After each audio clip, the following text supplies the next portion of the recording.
I'm just going to start recording first. Okay, so this already started recording. So let's go through whatever you want me to go through. Okay, so is there anything you want me to go through for, where did we say we were? Yeah, the year 9 stuff. Okay, let's think about our end of year exam. Was there anything in the end of year that you want me to go through?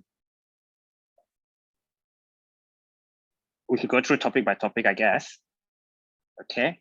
Actually, I tell you what, it's better if I probably just go through topic by topic first. Where was I? That one is what I want to do. Okay, so very importantly, that all of you already have the Cambridge syllabus booklet. The syllabus outline a series of learning objectives, of which they are at the beginning of your lesson notes. So you need to really try and go through them. So far, we have done states of matter, we have done atoms, elements, and compounds, which include the atomic structure and also bonding. Okay, so this one has 2 topics, which is atomic structure. So counting your protons, electrons, neutrons, that kind of stuff. And more importantly is the chemical bonding topic, a really, really big topic on its own. We've also done stoichiometry, which is all to do with those small concepts. Electrochemistry was our year 10 topic on electrolysis. They have put electrochemistry before redox because redox comes under rate of reaction. And I have done redox, but there are 2 more things that you would do in year 10, which we haven't done yet, and that will kind of bring up your year 10 to an end. We have just finished chemical energetics, which is to do with exothermic and endothermic. As you could see, we are almost halfway to the end of your O-level already. And this pretty much is halfway point of your 3 years course. So at the point that we are going, you will probably be finishing the last topic around August 2023. That is just 2 months before the end of the course. That's around 2 months before your November O-level exam. And this is the way Cambridge course is designed in such a way that these are covered in 3 years. So you'll be covering the very last topic around August 2023, just before your qualifying exam, which will include every single of this topic. They don't look a lot, but they are everything in your syllabus. The same thing happens with your other O-level subjects as well. Unless we speed up along the way, and we'll probably have some extra classes or whatnot, afternoon classes in order to try and cover the rest of these. The idea is to go through these 2 topics, which I haven't taught you yet. These are the 2 topics that we'll cover when school opens. They are the last biochemical reactions. And you will also do acid and bases in year 10. And you have time for periodic table. I'm not sure that whether you have time for metals or not, but these 2, there are a lot of inorganic chemistry, very dry stuff, not a lot of experiments for you to see, but a lot of factual contents and trends related to these 2 things from the year 9 syllabus. Of course, then if your house is not built on a strong foundation, your house will collapse. You will fail year 11. If you fail year 10, you will fail year 10. If you fail year 9, that is just the way it is. The topics link from one to another. Okay, I thought that would be quite nice to show you that, remind you that only 60% and above, only 60% above is a grade C, is a credit. So depending on where you want to go, you might or might not need this grade C in science. If you want to get out of school, you need to get at least enough credits. If you want to go to Polytechnic and do a science course, if you get ungraded for your science, you can say goodbye to that. If you want to do the Institute of Brunei Technical Engineering courses, the requirement are a bit lower, but still some of the courses like engineering and science related stuff, they still require grade C and above, meaning if you get grade D, you aren't going to make it. Okay, other people who get grade C or grade B or grade A, they will be at an advantage compared to you. Your multiple choice consists of 1 hour paper. Your theory paper is a 1 hour 45 minutes. There are structured questions. There are 3 out of 4. There are 30 marks out of 40 marks. This is 30 marks out of 30 marks because you answer only 3 questions. These are the section B. Section A are very much direct and straight to the point, which means there are 50 marks for section A. Starting from year 10 onwards, you will have this particular format rather than what you had been used to in year 9. So you have a choice of questions. Decision making comes down to you. If you can't make the right decision, you aren't going to make it. Bear in mind, these are externally assessed, means to say that they'll be marked by Cambridge, they will not marked by school, and therefore we will not have control over what you get. Your job is to show the examiner who don't know you what you have learned over the last 3 years. This practical assessment, if you have exams, practical tests will happen. There's my options. However, if that doesn't happen, then you have to sit for alternative to practical. This means this is a theory paper. There is no 2 pages results. There's no 2 pages experimental results, which means you must know the 2 pages table. The test for cations, the test for anions, the test for gases, the test for flame test of the cations. So that means if you're not given those tables, if you don't know those things, you will not get the marks for multiple choice, for theory and alternative to practical paper. You're only given these 2 pages table in practical test. I cannot guarantee that you will sit for practical test. I cannot guarantee anything at all if exams are going to happen next year or not, which means whatever result you normally get in school, that will be used as an evidence to predict you a grade, to forecast your grade. If you don't perform in school exam, those will become your final grade, because how you normally perform in school is how you would perform in the real exam. That is their argument. I already told you this from year 9. Do not fool around with school exams. If you can't perform in school, you can't perform in the real thing. Okay, nothing is made up. These are all real life questions and all level type of questions. All right. So practical test is 1 hour 30 minutes. It's a bit longer. People usually score better when it's actual practical, but given the circumstances, we can't really say that you definitely do this. When you go to this is a bit tricky. It's 40 marks.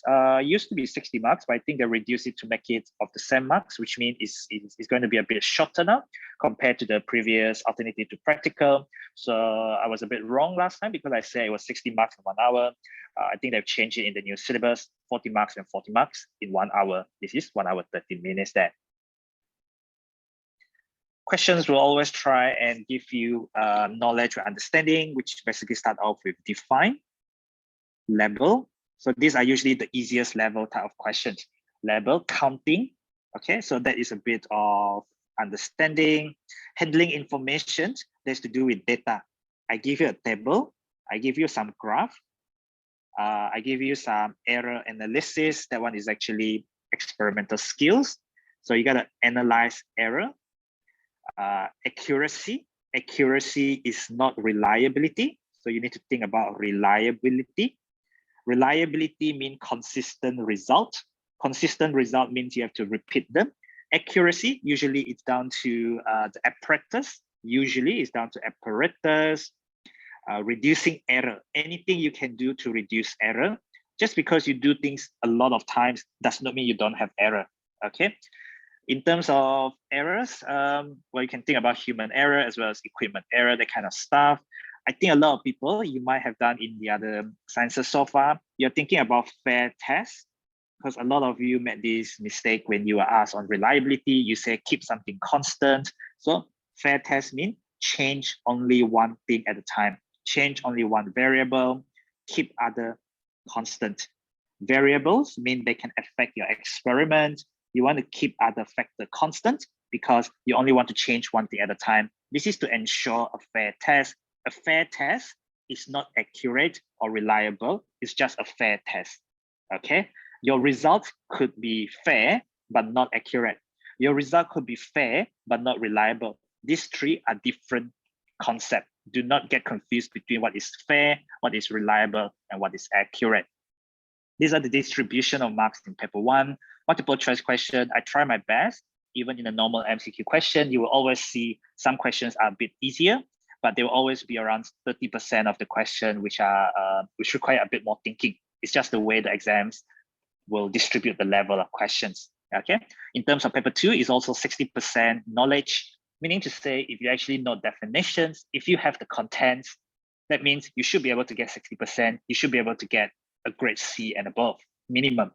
However, if you don't have the contents, it's usually because you mess up your understanding, you did not revise enough from your previous levels of education, and there's always a problem if people don't improve from their previous level.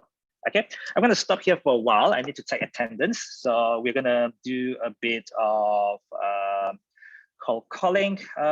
Let's ask if anyone is around. So I'm down to 19 participants. So some people are not around. Are you there, Nabila? Are you there, Nabila? Are you there, Nabila? Is Nabila there? Nabila is not there. Okay, Nabila is absent. Shafika, are you there? Here. Okay, Shakila? Yes. Mumtaz? I know Mumtaz is still unwell. Are you around? Yes. Okay. Khaled, are you around?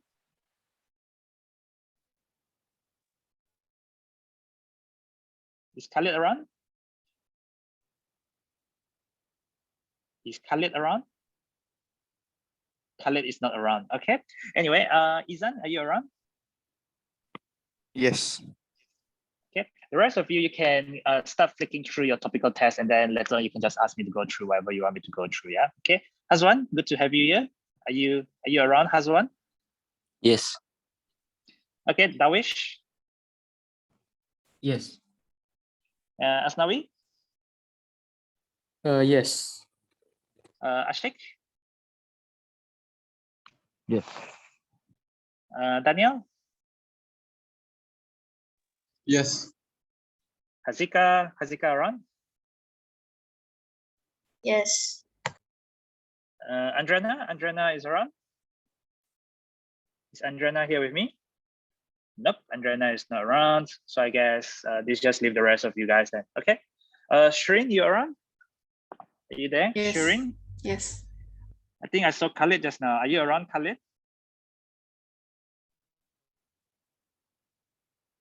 Nope, not around. I don't know.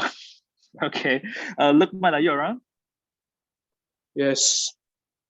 All right, the rest of you, I guess I can trust that you're around. Okay, this is just a roll call, and it was very clear that oh, Khalid said mic not working. Okay, Khalid, you're around. Okay, so Khalid is around, and Nabila, I'm not sure about Nabila. Mic not working. Don't know. There's no message from her. Okay, never mind. Okay, let's go through the rest of your topical test. Actually, what are people's consensus? Do you want me to go through the test, or do you want me to sort of do a syllabus overview? Any thoughts from your side? Do you want me to do a syllabus coverage, from what you've done in year 9, or do you want me to go through the topical test one by one? Any opinions are welcome. Just Coverage. coverage. Anyone else has any other opinion? I mean, there was just one person. Every person, you can voice your opinion out. No? Okay. No. All right. Okay. So this is just me going through the syllabus. This is what you do in your real time. Okay, in your free time. Okay. Now they said that practical works help students in order to use equipment and materials accurately and safely. This is about safety precaution. So safety precautions and hazards. So hazards means the dangers. So what are the dangers? Such as toxic, corrosive, what else? The usual type, irritant. So corrosive, you use a chemical resistant glove. Irritant means it irritates your skin, so use a chemical resistant glove. Toxic, well, you don't want to inhale the fumes, so do it in a fume hood or wear a mask or something like that. Accuracy, just now I mentioned already, you want to reduce your errors. Safety precautions, in light of the danger, then you take the safety precaution. You do all this because you analyze the danger before you do the practical, always, yeah? Observation, I think I highlight this a lot. Observation means what do you see? What do you see? But also sometimes what do you hear? What do you smell? Okay, but from what to what? Every single detail. Problem-solving skills. Sometimes you might be very good on paper, but when it comes to real practical, people don't know how to set things up. People don't know about balance because what they teach you on paper is not what happens in reality, like parallax error and stuff. If you have done practical, you would have the skill, you would know. Okay, just like you can read a book on how to swim or how to drive a car, but unless you have the real experience, you're not going to be good at that. Okay. develop a deeper understanding of the syllabus. A lot of practical work linked very well to your syllabus. There was a reason why I have a sequence of different practicals when we do different topics. Like when we did titration, we started with acid-base titration because that was from your mole concept. And then we went to redox titration when you cover redox. And now you're doing thermometric titration when you come back to school. That's to do with enthalpy changes, exothermic reaction, because neutralization between acid and base is exothermic. You've also done qualitative analysis, tests for cations and anions that link very well to your theory paper, the 2-page tables, and everything in your theory last year was about the test for the anion and cations and gases and all those flame tests of the cations. Okay. The next thing is transfer the skills to unfamiliar context. This is suggest, or you can draw experimental setup. This is more important, especially in the next topic that you'll be doing, online rate, because you'll be collecting gas. You have seen this practical a few times last year when you inverted the measuring cylinder and you start to collect gas. As we produce the gas, that will displace the water in the measuring cylinder. Describe positive scientific attitudes. All these things, one of the important key thing that is integrity. This is to think about the results and do the actual thing instead of copying someone else's data. Instead of using someone else's data, you actually did the practical and use your data. You don't make results up. In terms of inquiry, so the natural curiosity must be there. If you're doing sciences but you're not curious, you don't want to know more, you just like, I just want to go home and sleep, that bit of you is already dead.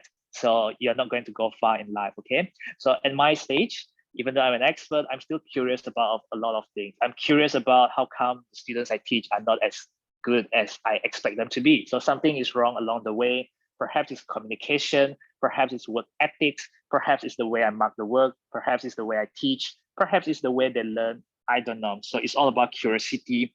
And therefore I have to be a little bit inventive in terms of what I can do to tackle the problem. And you have to be a bit inventive on your side as well on how you can do to overcome your problem as well. Okay. Last but not least, don't forget to, always enjoy what you are doing in life, because whatever you don't enjoy, you're not going to get far at all. However, I do understand that people are failing and people don't feel happy when they are failing. People want to be happy. They run away from their problems. And in doing so, you might be happy for a while, but you won't be happy in the long run. Okay. If you want to get out of the stream, now that you are 1.5 years in here, you cannot just drop the subject, because what are the other options? Okay. If you want to have options, you got to score enough credits. That's all I ask from you. And then after that, you can make your choice. Some people in the past, they have moved away from science stream totally. They ended up in the humanities stream, taking subjects like geography, economics, and history, or something they really enjoy because they love writing, they love languages, but because of fate, they were put in science stream or whatnot. But ideally, the skills that you learn in science are the very kind of skills like work ethics. You have a lot of work in the science stream. The work ethics to not only finish the work, but to develop that habit of finishing the best quality work you can possibly have, to review every single thing you learn before you do the work, to respect deadlines and try to complete it ahead of time so that you have time to check the work. Those are the very kind of habits that are not only useful in science, they will set you for life. Anyway, I only have around 20 minutes left, so let me just quickly go through the syllabus. This is what I do in my tutorials for the other program as well. This is solid, liquid, and gases. Syllabus goes like this. You put a tick if you can and cannot, okay? This is properties. So it's all about their particle separation, their arrangement, and their motion. These are different, okay? The arrangement can be ordered or disordered. Ordered, there's only one thing there, which is going to be solid, because the particles are tightly packed. Tightly packed is packing. This is about separation. This is about tightly packed or very far away from each other, or got a little bit of space in between such that you can slide past each other. Sliding is your liquid, vibrating is your solid, and moving randomly at a high speed, that one is your gas particle. In terms of disordered, so disordered there is going to be your liquid as well as your gas. Tightly packed is your solid, and then not very tightly packed, like closely packed, they call it. But sometimes solid can also be described as closely packed when you are given the choice. Do not go for these, always go for tightly packed. But sometimes in multiple choice, you don't have the choice because the answer is given already. So you can also choose closely packed if you want to. But tightly packed is how we write our answer to describe the packing in solid there. In terms of the distinguishing properties, you can think about density. So as you know, that gas occupy a large volume. So if you have 1 gram of ice, they will go to 1 gram of water, they'll produce 1 gram of steam. Between all these three, the steam will have the biggest volume, but all of them will be 1 gram, 1 gram, 1 gram, as the matter changes from solid to liquid to gas there. In terms of the changes of state, this is a describe and explain. People are still not very good in terms of graph. So this is a very quick overview. This is by no means everything, okay? Now you have your heating curve. We know that you also learned this in physics, okay? I'm pretty sure you also learned this in physics. This temperature, and then you have the time for which you continue to apply the heat. In physics, you learn about kinetic and potential energy. In chemistry, this is physical chemistry, it's to do with physics. So this green color line there is when the particles move at higher speed. So speed changes, kinetic energy increases. But here, the constant line is the change of state. During change of state, you don't have any changes in your kinetic energy because that heat energy that you supply is being converted to break the bond. The bond, what kind of bond that? We know about change of state, relate that to bonding as well as structure. Therefore, state your structure. Is it giant ionic? Then you break strong ionic bond. Is it going to be giant metallic? If you are metals, then you need to break strong metallic bond. Of course, you need to know the structure as well. Is it giant covalent or a giant molecular structure? You need to break many strong covalent bonds. And last but not least, is it simple molecular? Out of the 4 structure, only 1 is simple molecular. This one is just breaking the weak intermolecular forces. I realized from the energetics workflow, some people still are confused between intermolecular forces. These are between molecules. Inter means between, intermolecular, between molecules. Covalent bond is between the atom. I'll show you something. This is chlorine, chlorine, and this is chlorine, chlorine. In between the chlorine molecule, CO2 and CO2, you have van der Waals. You have intermolecular forces between each and individual molecule. But then inside there, you have covalent bonds. Cl2 is a simple covalent molecule. When it changes state, when it melts or when it boils, we are breaking these weak intermolecular forces. We are not breaking the strong covalent bonds. That is why they go from Cl2 gas, Cl2 solid, going to Cl2 liquid, going to Cl2 gas. Their composition does not change. You do not break the covalent bond, and so on and so forth. Kinetic particle theory, that's what question like to ask you. Therefore, you must talk about what happened to the particles in terms of heating. Cooling is the opposite. In terms of cooling, what are the changes of energy? What are the energy changes? What happened in terms of kinetic energy? What happens in terms of the potential energy? As we know, when we are doing melting, this is melting. And when we are doing boiling, so not evaporation, because evaporation can only take place, well, evaporation can take place at any temperature, whereas boiling only takes place at the boiling point. We know that the particles have to absorb energy. Particles absorb energy. Your reacting particles absorb energy from the surrounding, that is endothermic.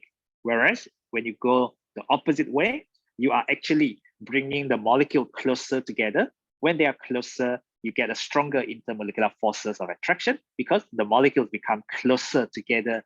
As you think about the particle separations, you can think about the energy changes. You are no longer breaking bonds because you are cooling. You are making the particles closer together. You are releasing energy as you form bonds. Bond formation is exothermic. Usually, our reactions, we have to consider bond breaking and bond making. But in these changes of state, we don't form bond. We just break the intermolecular forces going that way. We just form the intermolecular forces going this way for this simple covalent molecule there. I have just linked it to exo and endothermic reaction there. Now, the next thing is describe and explain. Okay, describe means it's not just one word. You have to write a statement. As something increases, what happened? Okay, that is called describe. You also learn this in geography and biology. Just like describe the graph. You don't say increase. You don't say decrease just like that. Instead, what you say is as time increases, the temperature increases, but it stays constant here when it's melting, it stays constant here when it's boiling, and then you explain. But here, this is temperature and pressure on the volume of a gas. You also learn this in physics. In physics, you learn the Boyle's law, you learn the calculation in physics. In chemistry, you learn the underlying kinetic particle theory. So know your formula from physics, but they will not help you in chemistry, because in chemistry, we are not doing calculation. Instead, we are describing. So in physics, you know that PV equal to constant, or pressure is inversely proportional to volume. How do you describe this in words? As pressure increases, volume decreases, or as volume increases, pressure decreases. That is describing. In terms of explaining, you need to think about the colliding particles on the walls of the container. If you increase pressure, you squeeze the particle closer together, and therefore the volume that they occupy is going to decrease. That's the explanation. Charles' law, the volume of a gas is directly proportional to the temperature in Kelvin. But in chemistry, we don't set the law. We say what happened to the particles. Therefore, as temperature increases, particles gain more kinetic energy, they move faster, they collide more with the walls of the container. And this is at constant pressure. So to make the pressure constant, they have to expand, and therefore they will occupy a bigger volume. When I say they have to expand, the particles do not expand, but the volume of the container will expand. This is typical in a balloon. Think about your hot air balloons. The hot air fills up the balloon, and the balloon will go up in the air because the hot air particles keep on pushing out the balloon, and it inflates the whole balloon, and it makes the balloon grows bigger in volume. In terms of diffusion, this is a common year 9 concept where you need to describe and explain diffusion. There are two different things here. I think a lot of year 9 students always confuse between these two. This is defining diffusion, but in terms of kinetic particle theory. In your biology, you have learned this in terms of down a concentration gradient. You move from a region of high concentration to low concentration. That is all good. Biology is something that you see, you see with your eyes or you see under the microscope. Kinetic particle theory cannot see with your eye, So what do? What happened to the particles? The particles move randomly, point number 1, from a region of high concentration to a region of low concentration, point number 2. And then the point number 3 is not down a concentration gradient because, from a region of high concentration to low concentration, that is already down a concentration gradient. So repeating yourself will not get you the final mark. The final mark for diffusion in terms of kinetic particle theory is until the concentration becomes uniform. I think I specified this very clearly last year. We did corrections on all the work.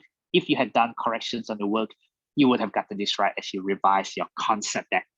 In terms of the relative molecular mass, the heavier you are. So if your MR is higher, that means you are heavier. If you are heavier, you are slower to diffuse. Okay, and of course, they don't talk about temperature, but in reality, when temperature increases, you have more kinetic energy, you will diffuse faster as well. But I think that one has been phased out from the syllabus, so they probably won't ask you temperature, but if they do, it's related to temperature and kinetic energy as per kinetic particle theory then. Now part 2, this is 2.1. Oh, actually, I better mention this one again. These two are different essay. This one is just diffusion in general. Explain why diffusion happens. Diffusion, okay? Explain why they have different rate of diffusion. So we already know diffusion happens. When you talk about what is diffusion again, it doesn't really answer the question because the question asks you why the rate is different. So it's 2 different essay. For this one, you have to calculate MR and show the MR are different and which one will diffuse faster, etc., etc. Elements, compounds, and mixture. Each of these have their own definitions of which you have learned in lower secondary, definition of which we covered again in year 9. And of course, some people still cannot differentiate between them. And candidates should be able to describe the differences there. Elements contain only one type of atoms. Compounds contain 2 or more different elements, meaning different atoms or different elements combined together. Mixtures, they don't combine together. Instead, two or more substances are mixed together. This one do not have to be in a fixed ratio. This one have to be in a fixed ratio. As you have also learned chemical formula, you know about, for example, for ions, the charges must cancel out. For molecules, they must share enough number of electrons so that both of them, fill up the outer shell, and so on and so forth. Atomic structure, the most common mistake in this topic comes down to not knowing what is the periodic table. Your periodic table, for instance, show you like that, and then you also have helium, which is 2,4. This is straight from periodic table, but then in question, even in physics, you would have seen they give you symbol like that because that is your alpha particle. So alpha particle is something you would learn in radioactivity in physics. So there is alpha particle, but I don't want to talk too much about physics. Let's concentrate on the chemistry. So that is just one particular atom for each of these elements. If you see them, they have different kind of notations compared to this. Your periodic table very clearly shows you relative atomic mass, whereas the number on top is what you call proton number or atomic number. You don't need someone to tell you this because these are something you have learned previously. In the international standard, the lower number is the bottom. The lower number is the bottom. So the proton or the atomic number is the lower number at the bottom. The higher number on top, that is what you call the mass number or the nucleon number. Now we know that from this series of definition, of course, Cambridge question always like to ask you define this, define that. They might not ask you directly, but they can give you multiple choice questions which involve the definition. If you don't know definition, you are done in the game, all right? Now we know the atom is quite heavy in the middle because the central nucleus contains the neutrons and protons. Their relative mass is 1 and 1. Whereas the electrons, which are in shells are outside the nucleus. These electrons are very light. It's around 2,000 times lighter compared to protons and neutrons. In terms of masses, the nucleus is the heavy one. So the particles inside the nucleus, the neutrons and the protons, they make up the majority of the mass of the nucleus and of the atom because electrons are so much lighter. So that's why the number of neutrons plus the number of protons give you the nucleon number. And that's why the name is also known as mass number, because the mass exclusively comes from the mass of the neutrons and the proton, both of which have a relative mass of 1 to 1 because they have the same exact mass. In terms of the charges, the charge distribution, inside the nucleus, the neutron has 0 charge, the proton has +1 charge. We talk about P+, we talk about E-. Electrons are in shells. In the shells, you have negative charge. In the nucleus, you have net positive charge. The attraction between positive charge and negative charge is what you call electrostatic. And it is this attraction that holds an atom together. What holds an atom together? Attraction between the electrons and also the protons in the nucleus. These things have no charge. They don't affect how much attraction you have. Definition of proton number, how many protons you have in the nucleus of an atom. These are straight from the syllabus. You don't read the definition the day before. You apply it and use it your entire life for as long as you do chemistry. The mass number or the nucleon number, how many nucleons you have, and therefore how many protons and how many neutrons you have in the nucleus of an atom. So you also have the electronic configurations of elements. These are straight from your periodic table, which you know that you can have 2H3 like this. This means your first shell, and that is your second shell, and that is your third shell. So the first shell fills 2 electrons maximum, the second shell fills 8 electron maximum, and the third shell fills 3. Well, fills 3 there. That means it's not completely filled. You can still fill it with more electrons, okay? But the fact that in your outermost shell, because you fill the inner and then the one outside and the one furthest out, the most outer shell is called the outermost or the valence shell.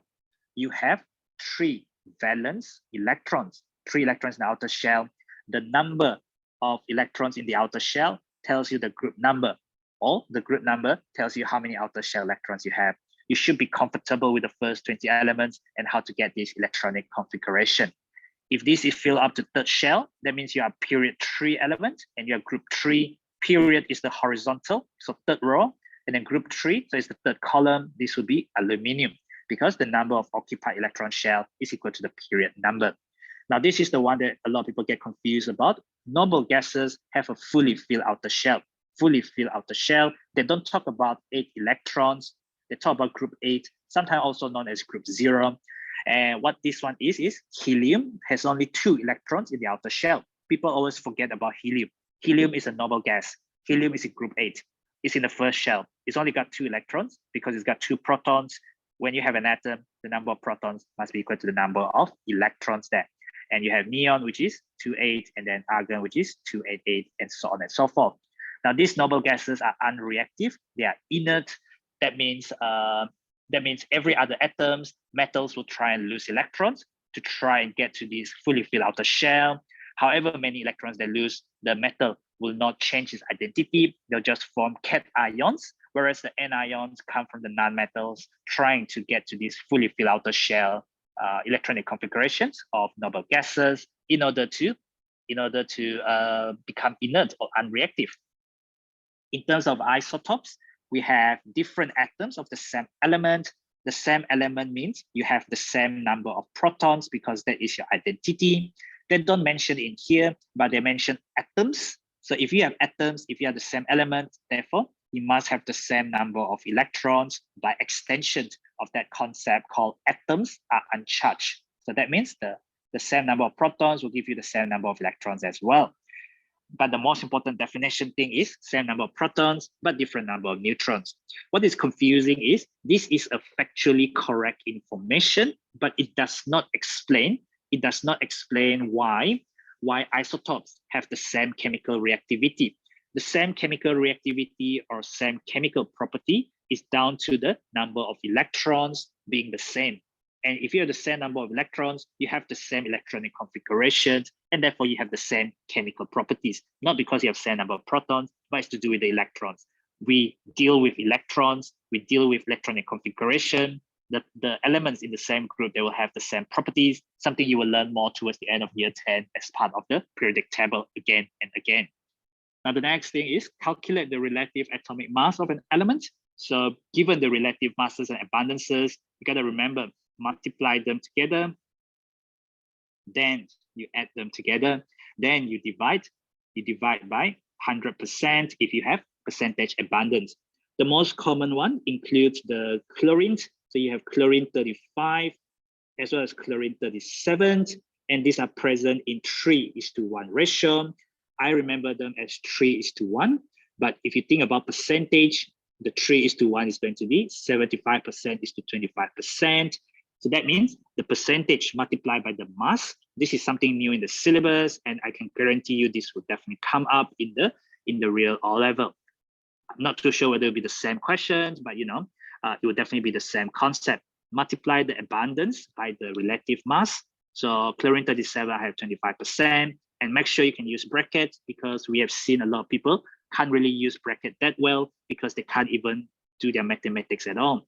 If you do this on the calculator, you get 3550 divided by 100, you get 35.5.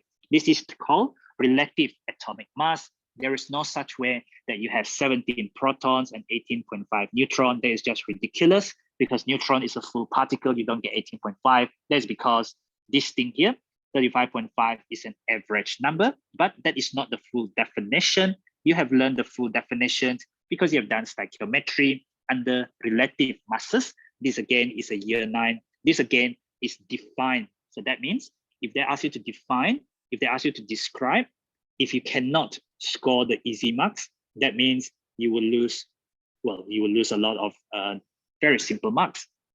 Now, this thing from the periodic table basically tells you is the average mass of what? Of all the isotopes. Why? Because however many lines you see in the mass spec, if I pass the atom through it, so for example, if I get 3 lines, if this is of an element, but I get 3 lines, what does this tell me? This tells me there are 3 isotopes, and my job is to get the percentage abundance, multiply by the mass. This would be mass of a charge, but they sometimes call it mass number, or they call it mass of a charge there. Because you lose 1 electron in the mass spec machine, losing electrons has no effect on the mass at all because electrons are very, very light. Now, 3 lines, 3 isotopes. If you see 4 lines, you get 4 isotopes and so on and so forth. You average their masses of all the isotopes. And what is very important is this is relative to or compared to 1/12. the mass of an atom of carbon-12. A lot of the year 9 can't even do this. Not too sure you're in year 10 whether you have a list of definitions. You don't always just go back to the syllabus like this. You review the syllabus from last year and you prepare your own list of definitions because you are already getting ready. If you are not getting ready now, you are never going to get ready soon as well, okay? So not that the mid-year exam will have everything from year 9 up until your current topic.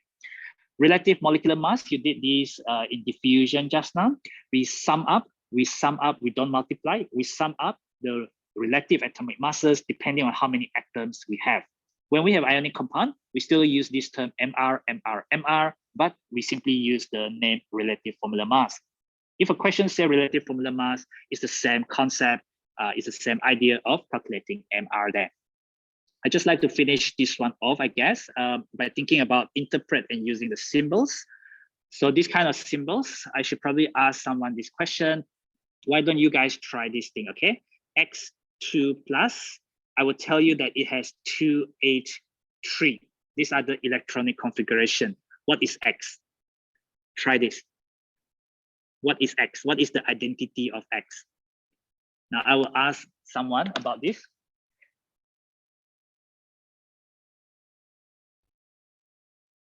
So X2 plus is 2H3 electronic configurations. So what is X? Okay, so electronic configurations is 2H3. So what is the identity of X? You can use your predict table for this. So this is about counting electrons and counting protons, yeah? So you need to be comfortable with this because this is working backwards. And I'm gonna go to the attendance and see who is present. Who is present? Okay.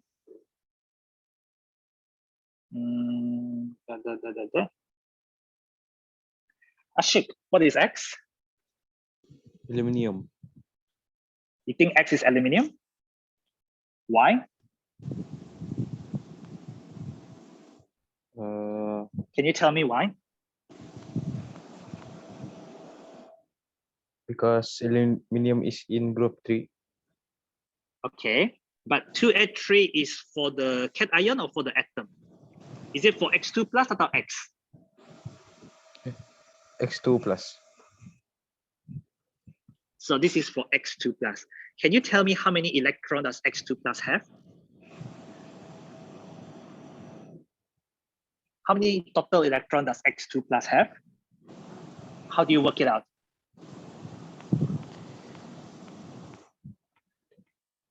Any idea how to work out the total number of electrons for X2 plus? Don't know? Isn't it a bit of a shame that year 10 students don't know what it is? First shell has 2 electrons. Second shell has 8 electrons. Third shell has 3 electrons. So what is the total number of electrons here? 13. 13. This is for X2 plus, according to the question. So what is the number of protons here?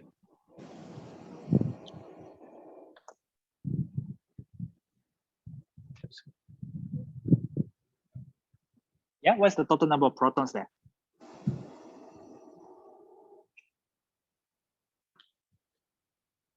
It's all right. You take your time to think. I'm going to ask someone else, okay? I'm going to ask Nabila, because Nabila is still present.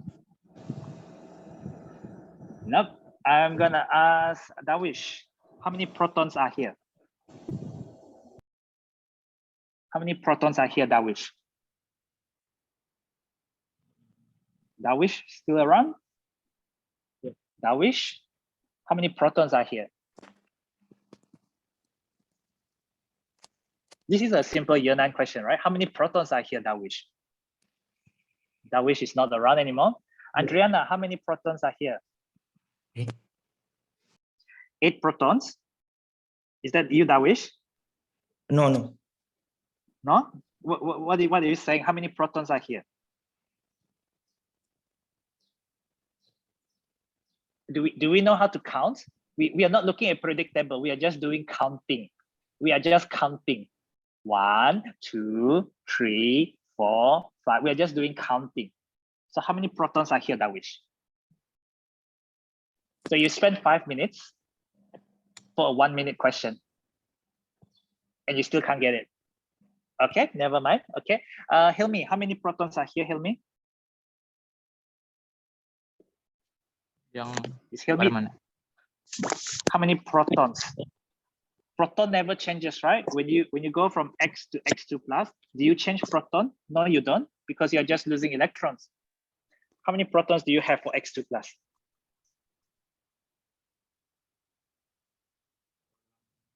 Still cannot. Do not look at the periodic table. Look at the question. What for you look at periodic table? Look at the question. You have 13 electrons. So how many protons do you have? 13. 13. So if you have 13 proton and 13 electrons, do the charge cancel out, or is there a charge?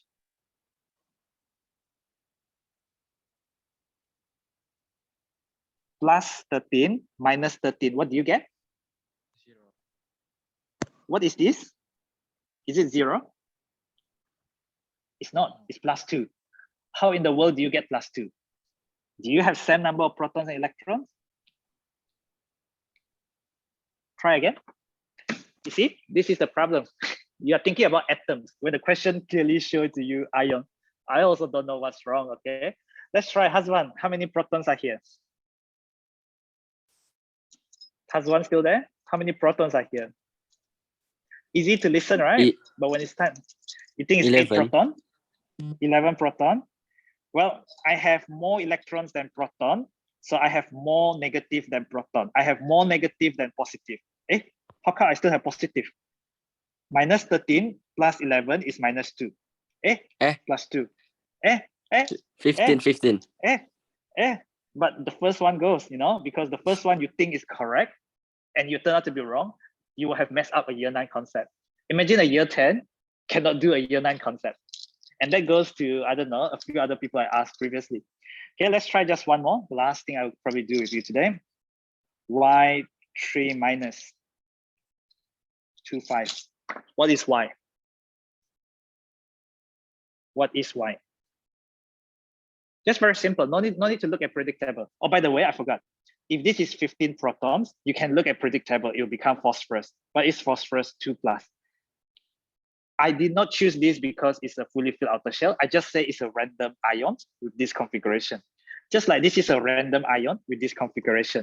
What is Y? So the identity of Y is the proton number, but work from the electronic configuration first. Work from the electronic configuration. The electronic configuration tells you what is the total number of electrons. Adelina, how many electrons do I have altogether? Are you there, Adelina? Adelina is not there. Okay, Naima, how many electrons do I have altogether? How many electrons do I have altogether, Naima? Can you hear me? Lukman, how many total number of electrons are there?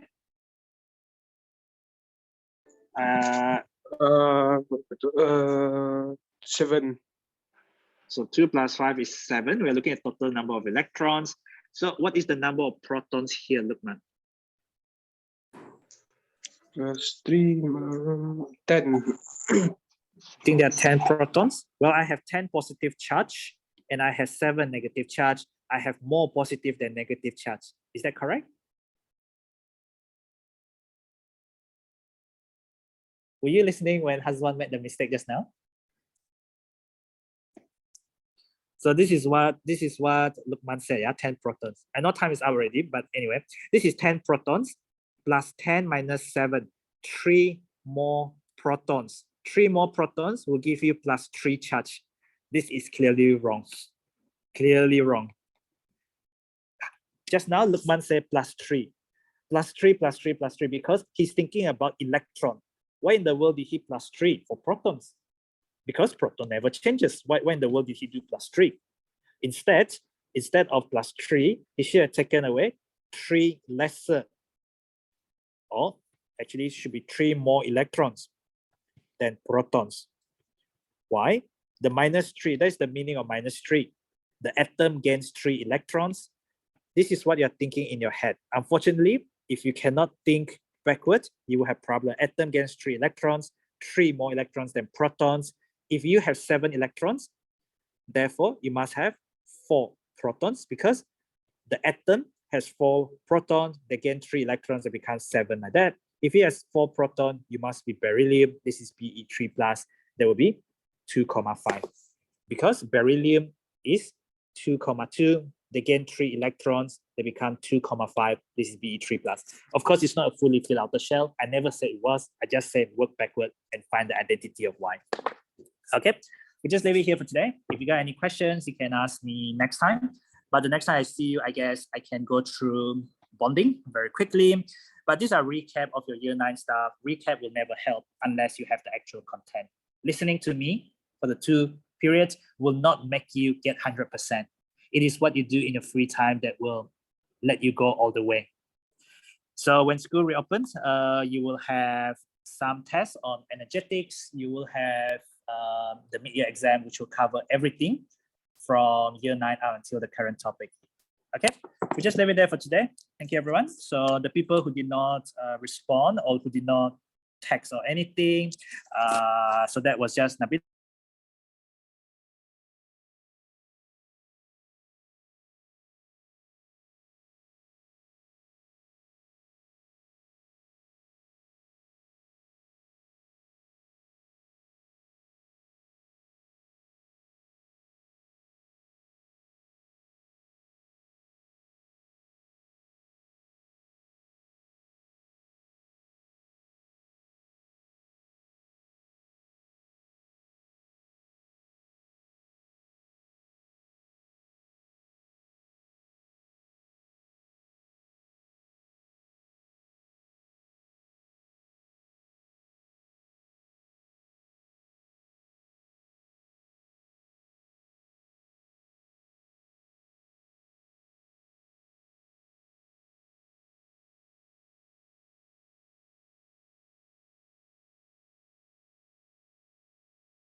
Izan.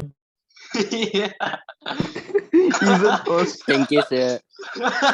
Thank you. Welcome, Thank you, welcome. guys. Thank you, Dad. Asyik gay. Asyik Thank you, also Zan. gay. Arif also Adil. gay. Aku lagi ni, hindi ko masuk Telegram, sorry.